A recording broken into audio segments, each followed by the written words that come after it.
नमस्कार दोस्तों, प्राचीन भारत के इतिहास के बारे में बात कर रहे हैं, जिसमें आज का टॉपिक है महाजनपद काल। महाजनपद काल के बारे में बात करने वाले हैं। तो महाजनपद काल की बात करते हैं तो महाजनपद काल कितने थे दोस्तों? तो महाजनपद काल थे 16।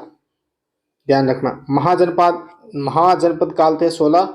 मगध का उत्थान, धार्मिक क्रांति। देखो, मगध का उत्थान हो गया, धार्मिक क्रांति हो गई, और 16 थे महाजनपद। तो बौद्ध धर्म, जैन धर्म, अन्य। ठीक है, 3 धर्म थे, बौद्ध धर्म, जैन धर्म, अन्य। पारसी आक्रमण और ग्रीक आक्रमण। ये धार्मिक क्रांति में बौद्ध धर्म, जैन धर्म, अन्य थे। 16 महाजनपद थे। मगध का उत्थान था और ग्रीक आक्रमण। तो पहला टॉपिक है हमारा इसमें, आपके महाजनपद में 16 महाजनपद थे। तो 16 महाजनपद की बात करते हैं तो ये दूसरी नगरीय क्रांति थी।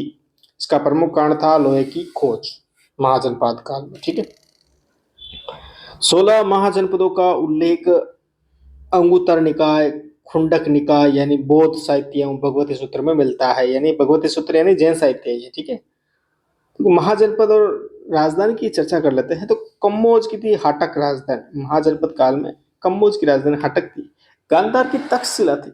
गांधार की तक्षशिला थी। ठीक है, तो महाजनपद गांधार की जो राजधानी थी वो तक्षशिला थी। तक्षशिला।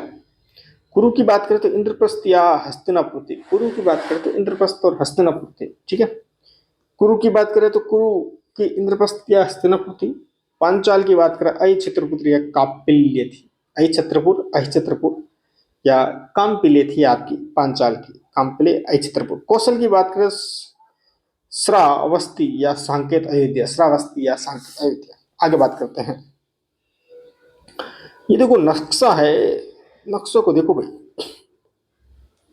ये राजधानियां हैं आपके महाजनपद की, 16 महाजनपद की। तो ये देखो गांधार, ये कौशल, ये पांचाल, ये यहाँ पर सिक्किम के पास हो गए आपके मलसंग, ये भूटान के अंदर वजीसंग, ये कुरु हरियाणा, ये मत्स्य, ये सूरसेन। ठीक है, ये चैंदी, काशी। ये ध्यान रखना पूरे नक्शे में। ये यहाँ पर अंग, ये अस्मक, ये अवंती, ये 16 जनपद है। ठीक है, देखिए मलसंग की राजधानी कुशीनगर। देखो मलसंग कहाँ गया, ये रहा मलसंग, ये कुशीनगर। ठीक है, ऐसे ध्यान रखना, मलसंग की कुशीनगर। वजीसंग की आपकी विदयी, वैशाली या मिथिला। वजीसंग की हो गई विदयी, वैशाली या मिथिला, ये यहाँ पर। ठीक है, ऐसे याद करो। आगे क्या है, फिर देखो अंग की चंपा, अंग की ये देखो चंपा। मगध की गिरिवर्ज राजगृह या पाटलिपुत्र। मगध की गिरिवर्ज राजगृह या पाटलिपुत्र। मगध की गिरिवर्ज राजगृह या पाटलिपुत्र, ये मगध। मगध के बाद क्या है, काशी की वाराणसी, वरुणा प्लस 80 नदी। काशी की वाराणसी, वरुणा प्लस 80 नदी। सूरसेन की मथुरा, ये रहा सूरसेन यहाँ पर, इसकी ये मथुरा हो गई। मत्स्य की विराटनगर, ये रहा मत्स्य ऊपर, विराटनगर। वत्स की कौशाम्बी, चैंदी की सुप्तगिरी या सुप्तगिरी, अवंती की उज्जैनी या माहिष्मति। उज्जैनी या माहिष्मति अवंती की। उज्जैनी या माहिष्मति किसकी है, अवंती की। अवंती कहाँ है, ये रहा उज्जैनी या माहिष्मति। अस्मक सबसे नीचे था। पाटली, पाटन या पोटली, ये अवंतिरा, अयस्मक, पोटली। ठीक है, पाटन। अब मगध के उत्थान की बात करते हैं। तो मगध के उत्थान का कारण था मगध का सामरिक महत्व, भौगोलिक कारण था। नदियों का बहाव क्षेत्र था। नदियों का प्रयोग सिंचाई और नौकायन में किया जाता था। खनिज की बात करें तो उपजाऊ मैदान थे। और मगध के आसपास के जंगलों में हाथी, देखो जंगलों में हाथी पाए जाते थे। महत्वाकांक्षी शासक था। ठीक है, फिर बात करते हैं आगे। हर्यक वंश। हर्यक वंश की स्थापना आपके 545 से 412 ईसा पूर्व। ठीक है, बिंबिसार, श्रेणिक नाम से प्रसिद्ध श्रतोजस हर्यक वंश का था बिंबिसार। ठीक है, हर्यक वंश का था बिंबिसार, श्रेणिक के नाम से प्रसिद्ध शत्रुजस था। प्रथम साम्राज्यवादी शासक था। इसने कौशल नरेश त्रेस नजीत की बहन कोसला देवी से विवाह किया था। इसने लिच्छवी राजकुमारी चेलना से विवाह किया था। ओहो, लिच्छवी की राजकुमारी थी चेलना। इसने मध्य प्रदेश या मध्य प्रदेश की राजकुमारी श्यामा या खेमा से विवाह किया हर्यक वंश का बिंबिसार। इसने अंग प्रदेश को जीत लिया था। ये महाजनपद थे 16वां अंग प्रदेश। इसने अंग प्रदेश को जीत लिया एवं अपने पुत्र शत्रु ने, अपने पुत्र था अज्ञात शत्रु, बिंबिसार का हर्यक वंश का पुत्र है ये, अज्ञात शत्रु को वहाँ का गवर्नर नियुक्त कर दिया अंग प्रदेश का। पर सेनजीत ने इसे काशी दहेज में दे दिया था। इसने अपने चिकित्सक जीवन को अवंती के शासक प्रगोत की चिकित्सा तो भेजा। जीवन की शिक्षा तक्षशिला में ली। इसके पुत्र अज्ञात शत्रु ने इसकी हत्या कर दी थी। बिंबिसार की हत्या इसके पुत्र अज्ञात शत्रु ने की थी। हर्यक वंश का था शासक था। अब आता है भाई हर्यक वंश के शासक जिसमें बिंबिसार का पुत्र अज्ञात शत्रु जो अपने बाप की हत्या कर देता है, ये कुणिक नाम से प्रसिद्ध था। इसने काशी पर अधिकार कर लिया था। इसके मंत्री वत्सकार ने वजीसंघ में फूट डाल दी थी। अज्ञात शत्रु ने वजीसंघ को जीत लिया और इस युद्ध में उसने रत्नमुसल एवं महाशिलाकंटक का प्रयोग किया था। रत्नमुसल और महाशिलाकंटक का प्रयोग किया। अज्ञात शत्रु ने प्रथम बौद्ध संगीति का आयोजन करवाया। इसके पुत्र उदयन और उदयीन ने इसकी हत्या कर दी। उदयन या उदयन की बात करें तो इसने सोन व गंगा नदी के किनारे पाटलिपुत्र नामक शहर बसाया था। नागदर्शक की बात करें या नागदर्शक अंतिम शासक था प्रथम भार्गव परशुराम। शिशुनाग वंश 412 ईसा पूर्व से लेकर 344 ईसा पूर्व। शिशुनाग संस्थापक था ये। इसने अवंती को जीत लिया था और इसने वैशाली को अपनी राजधानी बनाया। कालाशोक की बात करें, इसने दूसरी बौद्ध संगीति का आयोजन किया था। इसने पाटलिपुत्र को पुनः राजधानी बनाया था। नंद वंश 344 ईसा पूर्व से 322। महापद मंदन, ठीक है। देखो दूसरा भार्गव नाम से प्रसिद्ध, ये जैन धर्म का अनुयायी था।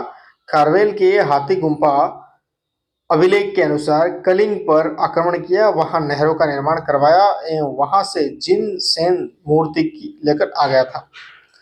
अष्टाध्यायी का लेखन पाणिनि ने इसके समकालीन किया था। किसके? ये था आपके महापद्मंदन। संस्कृत व्याकरण की प्रथम पुस्तक है। गणानंद, ओहो गणानंद के बारे में बात करते हैं। इसने चाणक्य का अपमान किया था भाई। गणानंद ने चाणक्य का अपमान किया था। चाणक्य दान विभाग का प्रमुख था। आगे बात करते हैं। गणानंद ने जनता पर अत्यधिक कर लागू किए। चाणक्य ने चंद्रगुप्त मौर्य की सहायता से गणानंद की हत्या करवा दी। वाह भाई, चाणक्य ने चंद्रगुप्त मौर्य की सहायता से गणानंद की हत्या करवा दी। वाह। फिर आती है धार्मिक क्रांति। तो धार्मिक क्रांति के अंदर पढ़ते हैं बौद्ध धर्म। तो बौद्ध धर्म के संस्थापक थे गौतम बुद्ध। बचपन का नाम सिद्धार्थ था। जन्म स्थान लुम्बिनी नेपाल में हुआ। जन्म हुआ था 563 ईसा पूर्व में। माता थी महामाया। मौसी या सौतेली माँ थी प्रजापति गौतमी। इन्होंने बुद्ध का पालन पोषण किया था। कुल शाक्य कुल के थे, ठीक है, इसलिए बुद्ध या शाक्य मुनि भी कहते हैं। गोत्र गौतम बुद्ध थे। पिता सुधोधन थे। पत्नी यशोधरा थी। पुत्र राहुल था, ठीक है। कौंडिन्य नामक ब्राह्मणों ने भविष्यवाणी की थी कि सिद्धार्थ महान सम्राट या महान साधु बनेगा। 4 घटनाओं ने बुद्ध के जीवन को प्रभावित किया। उन 4 घटनाओं के बारे में पढ़ लेते हैं। एक तो बुजुर्ग व्यक्ति था, एक बीमार व्यक्ति, मर्त व्यक्ति, साधु। बुजुर्ग, बीमार, मर्त और साधु। बुजुर्ग व्यक्ति, बीमार व्यक्ति और मर्त और साधु।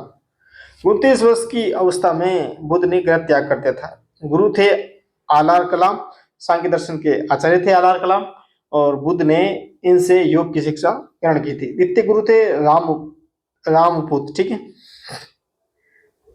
बुद्ध उग्र वेला चले गए थे। बुद्ध ने कौंडिन्य एवं अन्य साथियों के साथ कठिन तपस्या की थी। सुजाता नामक लड़की ने बुद्ध को खीर खिलाई थी। ओहो, सुजाता नामक लड़की ने बुद्ध को क्या खिलाई थी? खीर खिलाई थी। बुद्ध ने मध्यम मार्ग का प्रतिपादन किया। बुद्ध ने क्या कहा था? बुद्ध ने कहा, वीणा के तारों को इतना भी मत खींचो कि टूट जाए, और इतना भी ढीला मत छोड़ो कि संगीत ही उत्पन्न ना हो। इतना भी नहीं खींचना चाहिए कि टूट जाए, और इतना भी ढीला नहीं छोड़ना चाहिए कि संगीत ही ना बजे। 35 वर्ष की अवस्था में बोध गया में निरंजना नदी के तट पर पीपल के वृक्ष के नीचे बुद्ध को ज्ञान की प्राप्ति हुई। बुद्ध शाक्य मुनि व गौतम बुद्ध के रूप में प्रसिद्ध हुए। बुद्ध ने सारनाथ में संघ की स्थापना की थी। सारनाथ में अपना प्रथम उपदेश कौंडिन्य एवं उनके साथियों को दिया था। बुद्ध ने सर्वाधिक उपदेश श्रावती में दिए एवं सर्वाधिक वर्षा काल श्रावती में व्यवस्थित किया। ठीक है। अवंती के शासक प्रगोत ने बुद्ध को आमंत्रित किया था कि लेकिन बुद्ध ने अवंती की यात्रा नहीं की। बुद्ध का प्रधान शिष्य था उपाली। बुद्ध का प्रधान शिष्य उपाली था और बुद्ध का प्रिय शिष्य आनंद। प्रधान शिष्य उपाली, प्रिय शिष्य आनंद। आनंद के कहने पर बुद्ध ने महिलाओं को संघ में प्रवेश दिया था। बुद्ध की मृत्यु के पश्चात आनंद को निर्वाण की प्राप्ति हुई थी। वैशाली की प्रसिद्ध नगरवधु आम्रपाली बुद्ध की शिष्या बन गई थी। 80 वर्ष की अवस्था में कुशीनगर में भगवान बुद्ध की मृत्यु हो गई।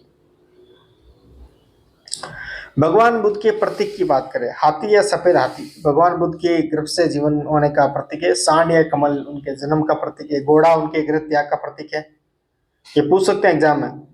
घोड़ा गृह त्याग का प्रतीक है। बोधि वृक्ष या पीपल ज्ञान का प्रतीक है। पद चिन्ह निर्वाण का प्रतीक है। स्फूत या आपके मृत्यु का प्रतीक है। महाविनिष्क्रमण 29 वर्ष की अवस्था में भगवान ने गृह त्याग दिया था। और संबोधि 35 वर्ष की अवस्था में गौतम बुद्ध को बोध गया में निरंजना नदी के तट पर पीपल वृक्ष के नीचे ज्ञान की प्राप्ति हुई। आगे बात करते हैं धर्म चक्र परिवर्तन। ज्ञान की प्राप्ति के पश्चात भगवान बुद्ध ने सारनाथ में कौंडिन्य एवं उनके साथियों को प्रथम उपदेश दिया, जिसे धर्म चक्र परिवर्तन कहा जाता है। महापरिनिर्वाण 80 वर्ष की अवस्था में कुशीनगर में भगवान बुद्ध की मृत्यु हुई थी।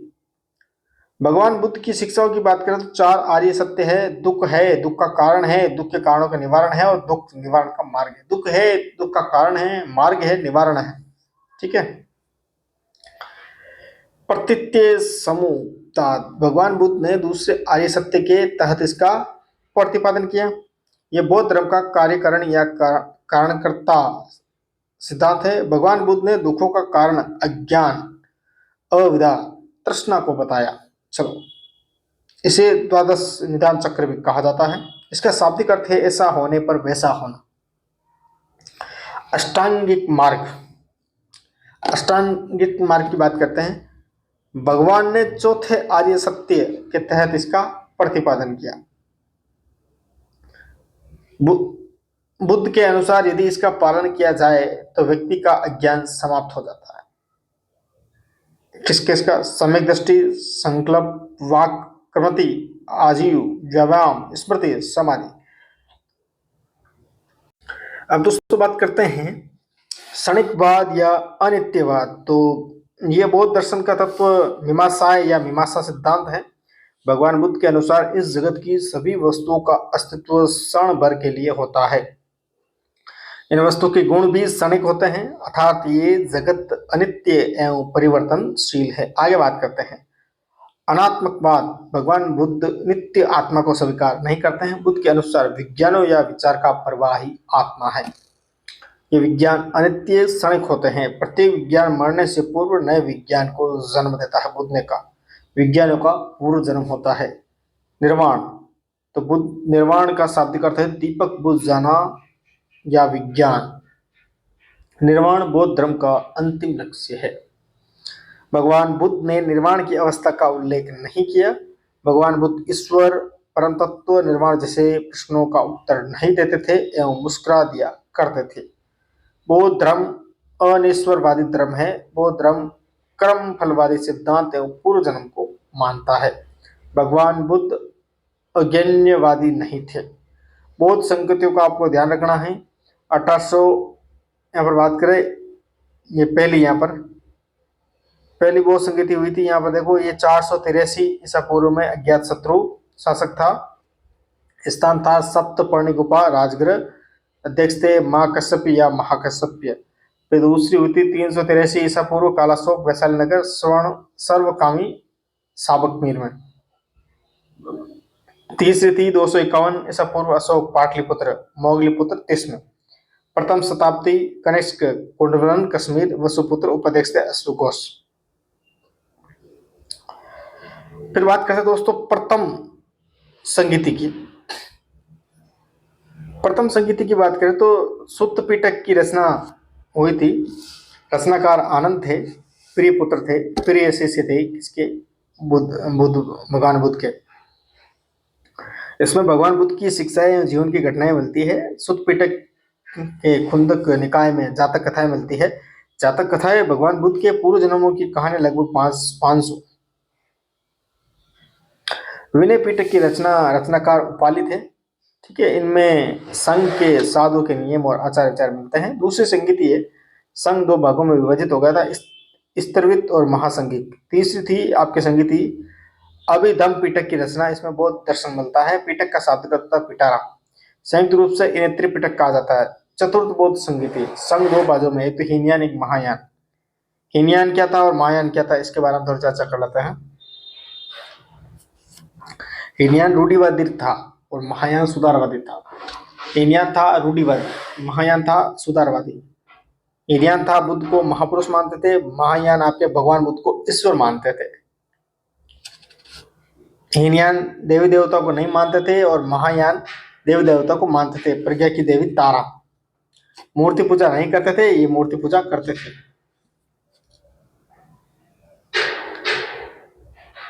पद अहत और परम पद, इसमें बोधिसत्व व्यक्तिवादी था, ये मान्यतावादी था। भाषा पाली, इसमें संस्कृत। महान्याय हीनयान में पाली और महायान में संस्कृत। देखो, Hinayana Sri Lanka, Verma, Myanmar, Thailand, Cambodia, Laos व वियतनाम। इसमें नेपाल, चीन, कोरिया और जापान।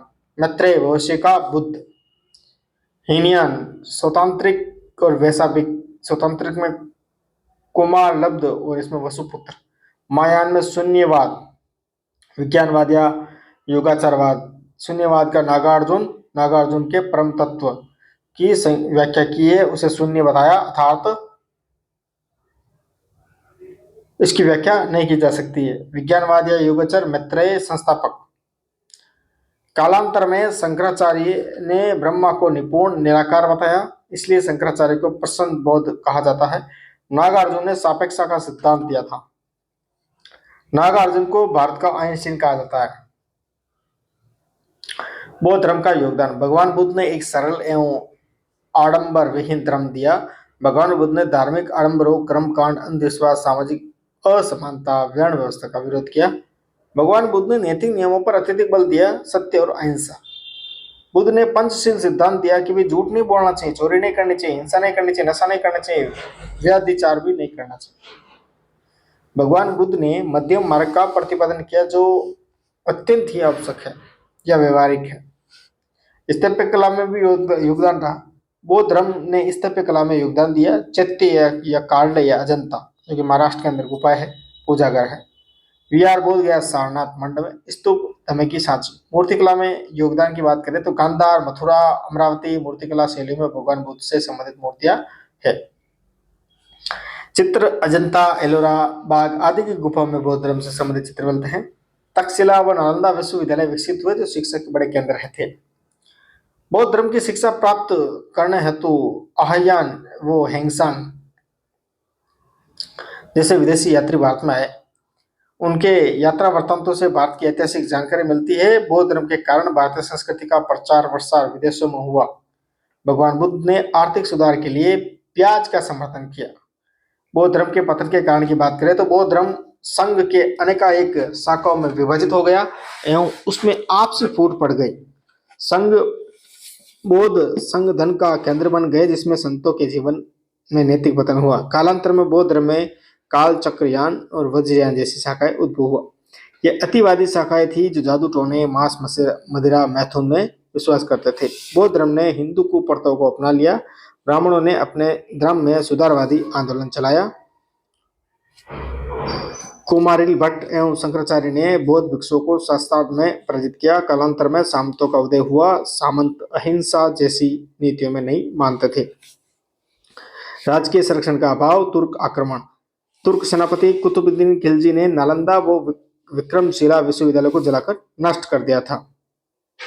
चलेगा। तो ये था बौद्ध धर्म, अगले वीडियो में पढ़ेंगे जैन धर्म। तब तक के लिए धन्यवाद।